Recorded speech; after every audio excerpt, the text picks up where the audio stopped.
아이폰 13 시리즈에서 금 나누기를 미약하게나마 시도했다는 점을 볼 때 문은 열려져 있다고 생각합니다. 보급형 제품인 아이폰 SE3와 동일한 모바일 AP를 아이폰 14에 넣는 게 얼핏 보면 상식적이지 않을 수 있을 겁니다. 하지만 규모의 경제라는 시각에서 본다면 매우 합리적인 선택을 한 것이라고 할 수 있습니다.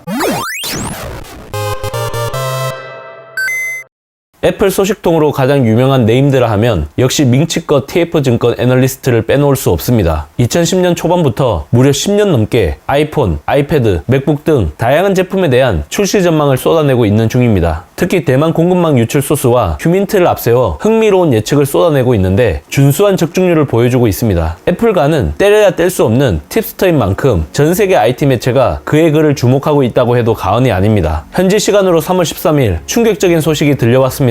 애플 전문 매체 맥루머스가 밍치꺼의 주장을 인용한 것입니다. 아이폰 14 시리즈는 총 4가지 모델이 출시되지만 표준형의 5.4인치 미니 모델이 빠지고 6.7인치 아이폰 14 맥스가 들어갈 것으로 예상되고 있습니다. 고급형은 전작과 동일한 크기의 6.1인치 아이폰 14 프로와 6.7인치 아이폰 14 프로 맥스가 출시되는 게 기정사실화되는 분위기입니다. 밍치꺼는 고급형 모델인 아이폰 14 프로 라인업에만 최신 A16 바이오닉 칩이 탑재되고 표준형 모델에는 아이폰 13 시리즈에서 쓰인 A15 바이오닉 칩이 사용될 것이라는 놀라운 주장을 펼쳤습니다. 애플은 지금까지 동일한 넘버링 시리즈에는 같은 세대의 칩을 쓴다는 게 일종의 불문율이었습니다. 전작 아이폰 13의 경우 표준형과 고급형의 GPU 코어 수가 다르긴 했지만 그래도 나머지 구성은 동일했고 유의미한 성능 차이라고 보긴 힘들었습니다. 사실 동일한 시리즈에 모바일 AP 구성 차이가 발생한 것도 이때가 처음 있는 일이었는데 4K 프로레스 촬영 기능의 유무 때문인 것으로 추정하고 있습니다. 어떻게 보면 소비자 입장에서는 상당히 아름다운 전통과도 같았는데 이제는 고급형 모델에만 최신 칩을 적용한다는 얘기가 됩니다. 천하의 장사꾼이라고 불리는 애플의 성향을 생각해보면 충분히 개연성 있는 주장입니다. 제품 간의 성능 격차가 더욱 커지게 되고 하이엔드 모델의 판매 비중이 높아져 매출과 순이익이라는 두 마리 토끼를 잡을 수 있을 것으로 봅니다.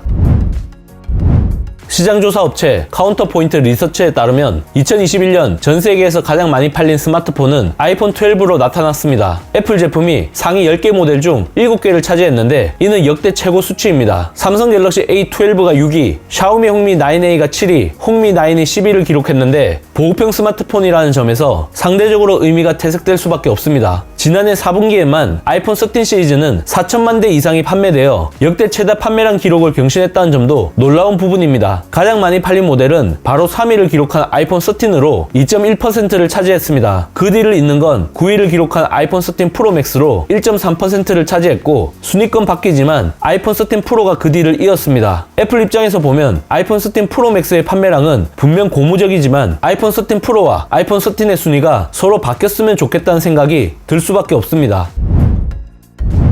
테크요정 비티카가 생각하는 아이폰 14 시리즈 모바일 AP 금 나누기의 첫 번째 이유는 이윤의 극대화입니다. 만약 표준형과 고급형에 아예 다른 세대의 모바일 AP가 탑재된다면 두 제품군을 조금 더 명확하게 구분하는 핵심적인 차별점이 될 수 있을 거라고 생각합니다. 그런 다음 ASP, 즉 평균 판매 단가를 높여 매출과 순이익이라는 두 마리 토끼를 잡으려고 하는 것입니다. 테크요정 비티카가 생각하는 아이폰 14 시리즈 모바일 AP 금 나누기의 두 번째 이유는 소비자 접근성을 높이기 위해서입니다. 미국 시장 기준으로 아이폰 13 미니가 $699, 아이폰 13은 $799부터 시작합니다. 만약 이번에 미니가 단종되면 아이폰 14이 가장 저렴한 모델이 되는 겁니다. 두 제품은 엄연히 다른 모델이지만 선택지가 없어졌기 때문에 일반 유저 입장에서 $100의 차이가 상당히 큰 부담으로 작용할 수밖에 없습니다. 하지만 전작과 동일한 칩을 탑재하더라도 $699 또는 $749로 가격이 인하된다면 소비자 교체 수요를 자극할 수 있게 됩니다. 이렇게 되면 아이폰 14 맥스 가격도 $799 또는 $849 정도로 형성될 수 있기 때문에 생각보다 저렴하게 나왔다는 느낌을 심어줄 수 있는 거죠. 테크요정 비티카가 생각하는 아이폰 14 시리즈 모바일 AP 금 나누기의 세 번째 이유는 가격 인상의 명분을 만들기 위해서입니다. 시스템 반도체를 위탁 생산하는 파운더리 업체들은 2022년부터 모바일 AP 가격 인상 정책을 적용하고 있습니다. 애플 아이폰을 전담하고 있는 대만 TSMC 역시 예외가 아닌 상황입니다. 그렇기 때문에 프로 라인업에 최신 A16 바이오닉 칩을 탑재해 두 제품의 간극을 더 크게 보이게 하는 의도가 담겨져 있을 거라고 봅니다. 노치가 삭제되고 알약 모양의 펀치홀이 탑재되는 게 프로 모델에만 적용되는 것도 결국 같은 맥락이라고 볼 수 있습니다. 현재 아이폰 13 프로는 $999, 아이폰 13 프로 맥스는 $1099부터 시작하는데 최소 $50에서 최대 $100까지 인상될 가능성이 큽니다. A16 바이오닉 칩은 TSMC의 3나노 도입이 연기되면서 4나노 공정으로 생산될 것이라는 게 중론입니다. 5나노 기반의 A15 바이오닉 칩에 비해 10에서 15% 성능 개선, 25에서 30% 전력 소모량 개선이 이루어질 것으로 예상되었는데 태생적인 한계로 인해 훨씬 더 못할 것으로 보입니다. 주목해야 할 부분은 메모리의 차이입니다. 밍치 거는 아이폰 14 프로 라인업에만 최신 모바일용 저전력 램인 LPDDR5가 탑재되어 LPDDR4X보다 성능은 1.5배 빠르고 전력 소모량은 30% 적어질 것이라고 예측했습니다. 또한 아이폰 14 모든 모델에 공통적으로 6기가 램이 탑재될 것이라는 주장을 펼쳤는데 프로 라인업에 8기가 램이 탑재될 것이라는 하이통 인터내셔널 시큐리티의 제프 푸 애널리스트의 전망과 배치되는 부분이 있습니다. 기술적인 수치라는 점을 감안해야겠지만 같은 아이폰 14 시리즈일지라도 표준형과 고급형 간의 속도와 배터리 효율 차이는 체감될 수 있는 유의미한 수준일 것이라고 예상되며 램 용량이 관건이 될 것 같습니다. 삼성 같은 경우 GOS를 통해 최신 제품의 성능을 하향 평준화하는 선택을 했는데 애플은 아예 넘버링을 다르게 표시함으로써 소비자 커뮤니케이션을 보다 명확하게 전달한다는 느낌을 받게 됩니다. 하지만 애플이 아무리 급 나누기의 진심이라고 해도 칩 세대를 다르게 한 적이 아직 없기 때문에 반신반의할 수밖에 없는 측면도 있습니다. 하지만 이미 아이폰 13 시리즈에서 급 나누기를 미약하게나마 시도했다는 점을 볼 때 문은 열려져 있다고 생각합니다. 보급형 제품인 아이폰 SE3와 동일한 모바일 AP를 아이폰 14에 넣는 게 얼핏 보면 상식적이지 않을 수 있을 겁니다. 하지만 규모의 경제라는 시각에서 본다면 매우 합리적인 선택을 한 것이라고 할 수 있습니다. 전 세계에서 가장 많이 팔리는 스마트폰을 다수 보유하고 있는 애플 입장에서 봤을 때 보급형 AP를 별도로 만드는 것보다 양산 효과를 극대화해 부품 단가를 낮추는 게 더 낫기 때문입니다. 사실 두뇌의 역할을 하는 칩만 제외하면 디스플레이, 카메라, 배터리 등 거의 모든 스펙에서 아이폰 14이 압도하기 때문에 제살 갉아먹기와 같은 자기 잠시 효과는 일어나기 힘들 거라고 봅니다.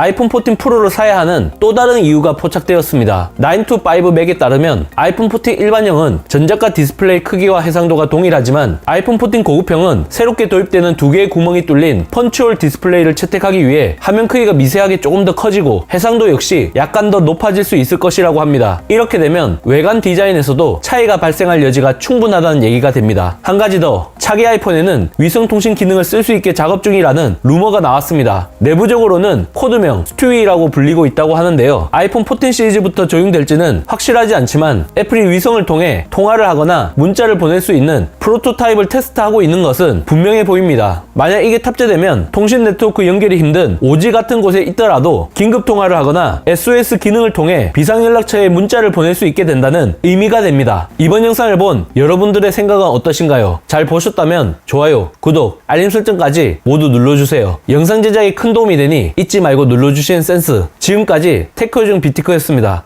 고맙습니다.